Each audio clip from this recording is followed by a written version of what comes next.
है कि बिना कोई उत्तेजित हुए जवाब सुनेंगे। सेना ने बोला था ना सर्जिकल स्ट्राइक हुआ, माना था इन लोगों ने। सेना ने बोला था बालाकोट एयर स्ट्राइक था, मानो था। सेना ने लिखित में दिया है इंडियन एसेट्स को कोई लॉस नहीं हुआ है, लिखित में दिया है, मानेंगे। सेना को सल्यूट करते सड़क का गुंडा बोलकर, सेना को सल्यूट करते ऑपरेशन सिंदूर शो ऑफ बोलकर, या छुटपुट कार्रवाई बोलकर, या थोड़ी सी एक्टिविटी बोलकर। तीसरी और आखिरी बात क्रेडिट के विषय में, अभी 10 दिन पहले याद करो इंदिरा को, इंदिरा ने 2 टुकड़े, इंदिरा गांधी गई थी 2 टुकड़े करने, इंदिरा गांधी गई थी क्या? अभी ये 10 दिन पहले बोले इंदिरा को याद करो, 2 टुकड़े करके आई। इंदिरा ने बोला मोदी को झुको मत झुक, तो इंदिरा करने गई थी, सैम मानेकशॉ कर रहे थे, सैम मानेकशॉ के बोलते ना सैम मानेकशॉ को याद करो। सुन लीजिए सर, मैंने तो आपके बीच में नहीं बोला। अब मैं आता हूं, देखिए मैंने स्पेसिफिक 3 पॉइंट उठाया, उसका जवाब नहीं आया, पर छोड़ देते। अब इनकी जो इनके रगों में दौड़ रहा है उसके बारे में टेस्ट करते हैं।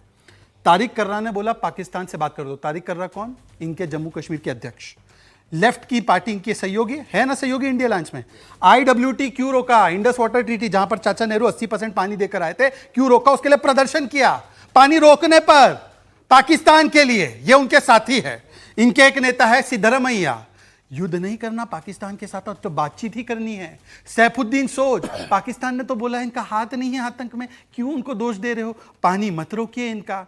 ये है इनका असली चेहरा। सेना का करो अपमान, पाकिस्तान को बोलो भाईजान, 2 शरीर 1 जान, कांग्रेस और पाकिस्तान। ये इसलिए मैं कहता हूं लीडर ऑफ पाकिस्तान।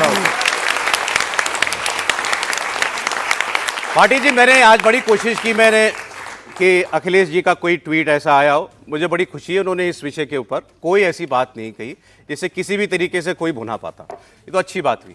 लेकिन आपका क्या कहना है, कांग्रेस पार्टी या राहुल गांधी ने जो रुख लिया, अगर आप कमेंट करें उनकी बातों के ऊपर कि कितने जहाज गिर गए या क्यों ट्रंप बीच पे आ गए। 50 बार भारत सरकार ने कहा है कि ट्रंप का कोई लेना देना नहीं था, हमारी सेनाओं ने सीज़फायर नेगोशिएट किया।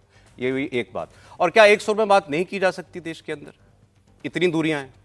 हमारा एक कौमी तराना है, इन सब बच्चों ने अपने अपने स्कूल में कॉलेज में गाया होगा, जरूर नहीं गाया तो सुना जरूर होगा कि यूनान मिस्र रोमा सब मिट गए जहाँ से, बाकी है लेकिन अब तक नामो निशा हमारा।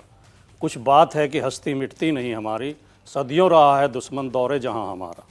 इस भारत की मिट्टी में एक ताकत है, जब भी संकट आता है भारत एक हो जाता है। जब जो आपने शुरू में सवाल उठाया सौरभ जी कि ये आपस में क्यों बटे हुए हैं, आपस में एक क्यों नहीं है, जब भी संकट आता और जब भी लड़ाई हुई है, चाहे 47-48 की लड़ाई हो, 65 की रही हो, 62 की रही हो, 71 की रही हो, 99 में कारगिल युद्ध रहा हो, भारत एक सुर में बोला है। सारा विपक्ष, सरकार किसी की भी रही हो, पहली 3 लड़ाइयों में कांग्रेस की थी, 99 में, और अब ये 2025 में बीजेपी की सरकार है।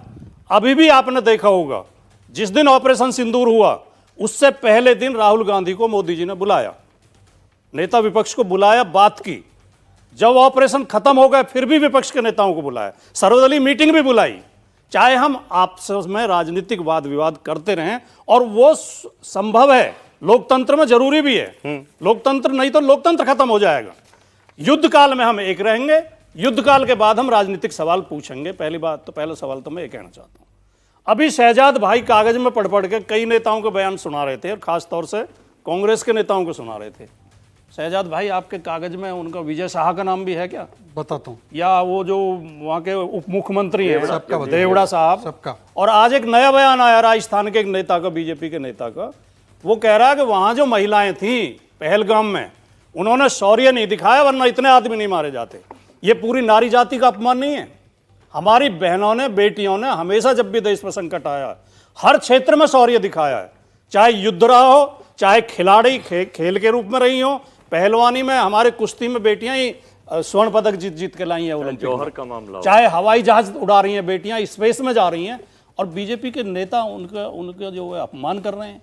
मैं ये कहना चाहता हूं इन शब्दों के साथ कि बयान उधर से भी खराब आ रहे हैं और इधर से भी आ रहे हैं।